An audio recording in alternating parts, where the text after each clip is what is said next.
Passons tout de suite au prochain sujet, c'est les interprétations du Joker au cinéma. Il y en a eu plusieurs. On a eu Heath Ledger forcément qui était une des plus connues puisqu'il a gagné l'Oscar du meilleur second rôle dans un film. À titre posthume. À titre posthume. Précisons-le. C'était Christopher Nolan qui a été le chercher à sa place. Jack Nicholson forcément. Heath Ledger était indisponible. Oui, il était occupé ce soir-là. Jack Nicholson qui était le Joker de Tim Burton quand même, c'était pas rien. Oui. Qui nous a donné un Joker un peu plus flamboyant. César Romero qui a joué le Joker, honnêtement je ne l'ai pas vu. C'est le premier Joker emblématique, César Romero, parce que effectivement c'était dans le premier film Batman de 66, mais il l'a aussi joué en télé, donc je pense que c'est le premier, oui, on peut dire ça comme ça, le premier grand Batman de l'histoire.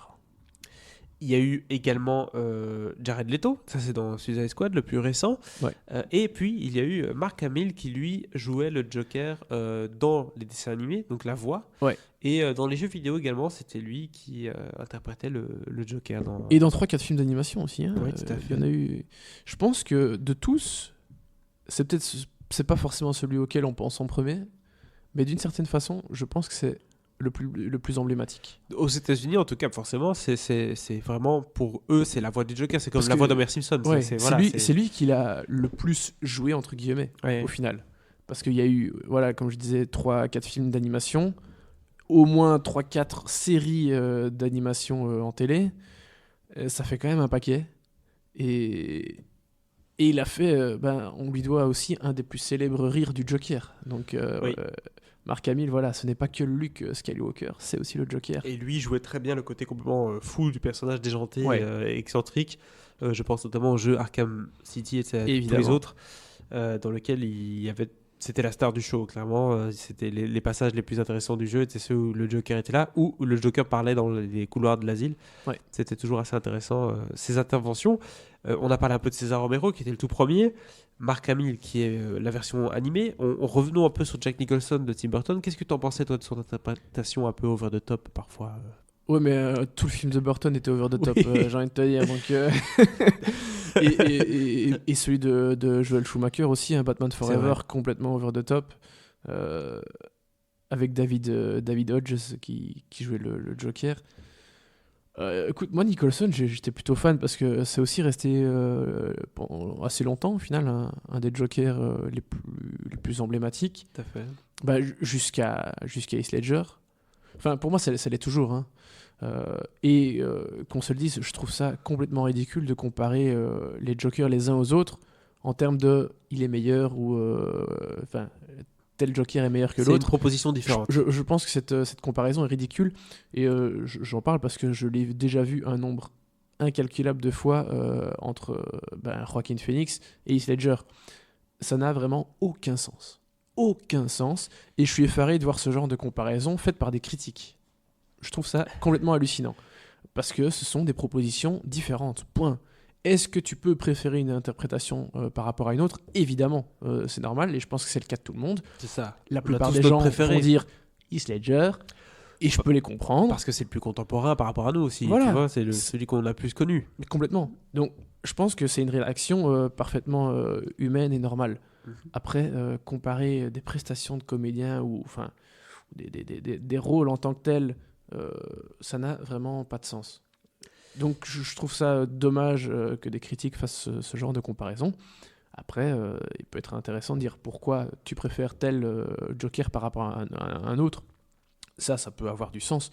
Mais vraiment comparer dans l'absolu et dire il est meilleur que l'autre, non. Tout à fait. Heath Ledger, revenons-en, parlons-en surtout. La raison pour laquelle il a été tant aimé, je pense, c'est parce que c'était une surprise totale au moment où on avait annoncé Heath Ledger comme étant le Joker. Alors là, je me rappelle, Internet était en ébullition. Il sortait de Brokeback Mountain quasiment. Oui, c'est ça. Donc c'est le cowboy PD qui va jouer le Joker. Qu'est-ce qui se passe ici ? C'était un peu ça l'opinion publique. Et bon, il a fallu ces premières images et ce screen test qui a été sorti volontairement d'après Christopher Nolan. Donc ils ont dit face à toute la critique du public, Warner Bros a dit il faut qu'on sorte un extrait pour les calmer un petit peu parce qu'il est bon, on le voit, mais eux ne l'ont pas vu. Ouais. Donc ils ont dit ok, on va sortir juste alors ça parce qu'on ne veut pas dévoiler le film. Mais c'est vrai que quand tu regardes les comédiens qui interprètent, en tout cas ceux les plus connus et dont on parle, Nicholson, tu peux complètement le voir en Joker avant même de l'avoir vu dans le costume, parce qu'il a un côté un peu... Il peut être très froid, mais on l'a vu dans d'autres films où il peut faire un peu des grimaces, des trucs, et tu dis, ouais, il pourrait faire le Joker. Jared Leto, complètement. Joaquin Phoenix, je pense, complètement aussi. Oui. Et puis, Heath Ledger, c'est pas forcément c'est pas une évidence tout de suite. D'ailleurs, Joaquin Phoenix, c'était un peu un fantasme de beaucoup de gens qui sont fans de Batman. Ils étaient tous là, oh ouais, lui, il ferait trop bien le Joker. Et donc, hop, boum, ils ont réalisé ce rêve, entre guillemets. Mais Heath Ledger, c'était vraiment... c'est un peu comme Robert Pattinson dans Batman, ça suscite un peu des interrogations. Parce que les gens l'associaient à Twilight, quoi. Et donc là, par contre, c'était la même chose. On l'associait à des films totalement différents.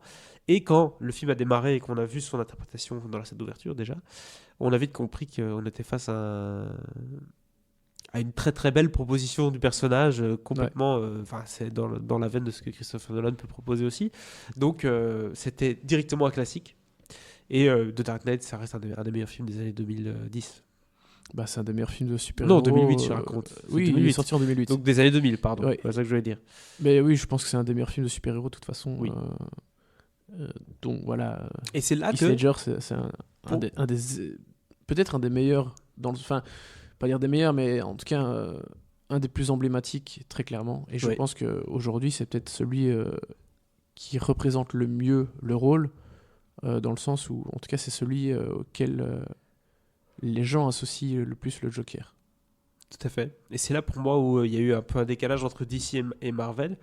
C'est qu'à ce moment-là, DC avec Christopher Nolan qui faisait les Batman, ils savaient pas encore très bien ce qu'ils allaient faire avec les univers étendus, mais ils avaient très envie d'en faire un aussi.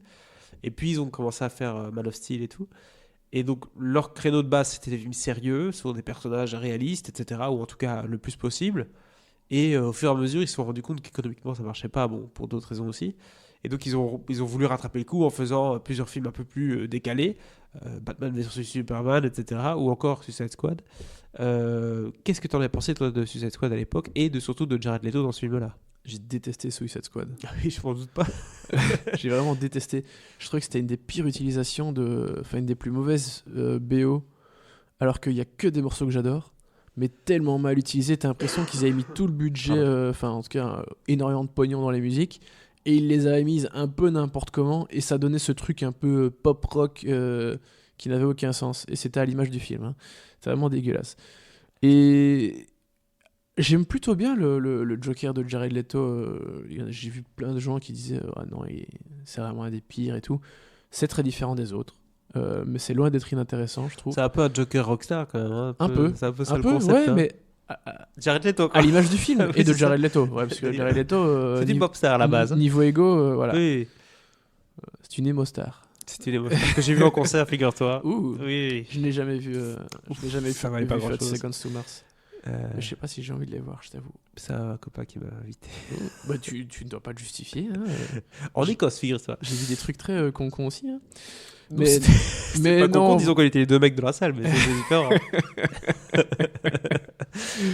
Non, voilà, le Joker de Jared Leto, je suis plutôt bon client.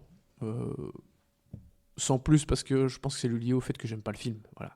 Mais je serais curieux de le revoir dans un autre film en tant que Joker. Vraiment, ça me déplairait pas. Voilà, qui conclut un peu nos points sur les interprétations du Joker au cinéma. Est-ce qu'il est censé apparaître dans le standalone sur Harley Quinn ou pas? Je sais pas. Birds of Prey, là. Non. Et il y a eu le casting de Suicide Squad qui est sorti l'autre jour sur Twitter. Donc ils ont balancé tous les noms. Il est pas dedans. James Gunn, d'accord. Il est pas dedans. Ok. On verra. Donc voilà. Peut-être une surprise, hein. Oui, peut-être une surprise, mais en tout cas, il n'est pas dedans. Je me rappelle plus très bien de tous les noms, mais il y a beaucoup de gens un peu inconnus. Ils n'ont pas été cherchés. Il n'y a pas Will Smith non plus. Hein. Non. Trop occupé à faire Gemini Man, dont on parlera très prochainement. Oui. Et croyez-moi, il y a des choses à dire. Il y a des choses à dire aussi.